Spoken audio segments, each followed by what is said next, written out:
ಬೀದರ್ ಜಿಲ್ಲಾ ಸ್ವಾಮೀಜಿಗಳ ಈಗಾಗಲೇ ಒಂದು ಚಿಂತನ ಗೋಷ್ಠಿ ನಡೀತು. ಹಿಂದೂ ಧರ್ಮ ಉಳಿಬೇಕು, ಈಗಾಗಲೇ ಲವ್ ಜಿಹಾದ್ ಇರ್ಬೋದು, ಮತಾಂತರ ಇರ್ಬೋದು, ಇದ್ರ ವಿರುದ್ಧ ಯಾವ ರೀತಿ ಸಮಾಜದಲ್ಲಿ ಜಾಗೃತಿ ಮೂಡಿಸಬೇಕು ಎಂಬ ಕಾರ್ಯ ಇವತ್ತು ಸ್ವಾಮೀಜಿಗಳ ಚಿಂತನ ಮಂಥನ ಗೋಷ್ಠಿ ನಡೆಸುವ ಮೂಲಕ ಮಾಡಿದ್ದಾರೆ ಅಂತ ಹೇಳ್ಬೋದು. ಬೀದರ್ ಜಿಲ್ಲೆಯಾದ್ಯಂತ ಸೇರಿ ದೇಶಾದ್ಯಂತ ಇವತ್ತು ಬಡವರನ್ನ, ನಿರ್ಗತಿಕರನ್ನ ಆಮಿಷ ವಡ್ಡಿಯನ್ನು ಮತಾಂತರ ಮಾಡ್ತಾ ಇದ್ದಾರೆ. ಅದು ನಿಜಕ್ಕೂ ಎಲ್ಲೋ ಒಂದ್ ಕಡೆ ಒಂದು ಕ್ಯಾನ್ಸರ್ ಮಾದರಿ ಆಗ್ಯದ ಅಂತ ಹೇಳಿ ಸಾಕಷ್ಟು ಸ್ವಾಮೀಜಿಗಳು ತಾವು ಅಭಿಪ್ರಾಯ ವ್ಯಕ್ತಪಡಿಸರು ಅಂತ ಹೇಳ್ಬಹುದು. ನಿಜಕ್ಕೂ ಎಲ್ಲೋ ಒಂದ್ ಕಡೆ ಮತಾಂತರ ಇರ್ಬೋದು, ಲವ್ ಜಿಹಾದ್ ಇರ್ಬೋದು, ಸರ್ಕಾರ ಏನ್ ಮಾಡ್ಬೇಕಪ್ಪ, ಸಮಾಜದಲ್ಲಿ ಜನರು, ಪೋಷಕರು ಏನ್ ಮಾಡ್ಬೇಕು, ಯಾವ ರೀತಿ ಅಲರ್ಟ್ ಆಗಬೇಕು?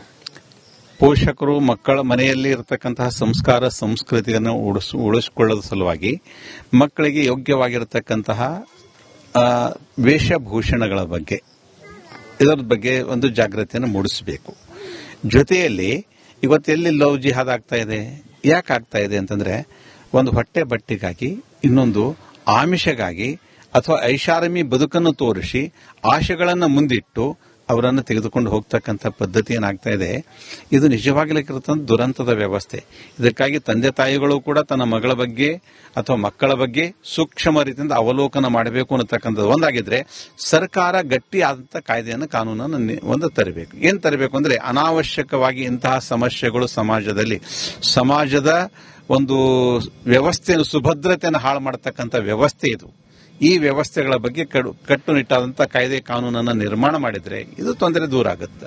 ವಿಶ್ವ ಹಿಂದೂ ಪರಿಷತ್ ಸಂತರ ಚಿಂತನ ಗೋಷ್ಠಿ ಅನ್ನುವುದು ಇವತ್ತು ಬೀದರ್ ಜಿಲ್ಲೆ ರಾಮಕೃಷ್ಣ ವಿವೇಕಾನಂದ ಆಶ್ರಮದಲ್ಲಿ ಇವತ್ತು ನಾವು ಆಯೋಜನೆ ಮಾಡಿದೆವು. ಇಡೀ ನಮ್ಮ ಬೀದರ್ ಜಿಲ್ಲೆಯ ಎಲ್ಲ ಸಂತರನ್ನು ಬಂದು ಈ ದೇಶದ ಉಳಿವಿಗಾಗಿ, ಹಾಗೆ ಯುವಕರ ಉಳಿವಿಗಾಗಿ, ಲವ್ ಜಿಹಾದ್ ಕೆಲವೊಂದು 5 ವಿಷಯ ಮೇಲೆ ಚರ್ಚೆ ಮಾಡಿ ಇವತ್ತೇನದ ನಾವೆಲ್ಲರೂ ಸಂತರು ಸಂಪೂರ್ಣ ಬಹಳ ಒಂದು ಯಶಸ್ವಿಯಾಗಿ ಈ ಬೀದರ್ ಜಿಲ್ಲೆ ಯಾವ ತರ ಭದ್ರಕೋಟೆ ಮಾಡ್ಕೋಬೇಕಂತ ಹೇಳಿ ಎಲ್ಲಾ ಯುವಕರಿಗೆ ಮಾರ್ಗದರ್ಶನ ಮಾಡಿದ್ದಾರೆ. ಅವರ ಮಾರ್ಗದರ್ಶನ ನಾವು ಕೂಡ ಬೀದರ್ ಜಿಲ್ಲೆಯಲ್ಲಿ ಮುಂದೆ ಯಾವುದೇ ತರ ಈ ತರ ಐತಿಹಾಸಿಕ ಘಟನೆ ಆಗ್ಲಾರ್ದಂಗೆ ವಿಶ್ವ ಹಿಂದೂ ಪರಿಷತ್ ಕೆಲಸ ಮಾಡ್ತದಂತ ಹೇಳಿ ಇವತ್ತೆಲ್ಲ ಸಂತರ ಪೂಜನೆಯವರ ಪಾದಗಳಿಗೆ ವಂದಿಸಿ ಇವತ್ತು ಅವ್ರು ನಮ್ಗೆ ಆಶೀರ್ವಾದ ಮಾಡಿದ್ದಾರೆ. ನಮ್ಮ ಭಾರತ ದೇಶದ ಒಂದು ಐತಿಹಾಸಿಕವಾಗಿರ್ತಕ್ಕಂಥ ಒಂದು ಹಿಂದೂ ಸನಾತನ ಧರ್ಮ. ನಮ್ಮ ಹಿಂದೂ ಸನಾತನ ಧರ್ಮ ಉಳಿಬೇಕಾದ್ರೆ ನಾವೆಲ್ಲರೂ ಜಾಗೃತರಾಗಬೇಕು. ಮತ್ತೆ ನಮ್ಮ ಎಲ್ಲ ಸಂಸ್ಕೃತಿ ಸಂಸ್ಕಾರವನ್ನ, ಹಿಂದೂ ಪರಂಪರೆಯನ್ನು ನಾವೆಲ್ಲ ಆಚರಣೆ ಮಾಡಬೇಕಾಗಿದೆ. ಮೂಲ ಪರಂಪರೆಗಳೇ ಬೇರೆ, ಈಗ ನಾವು ಆಚರಣೆ ಮಾಡತಕ್ಕಂಥ ಪರಂಪರೆಗಳೇ ಬೇರೆ.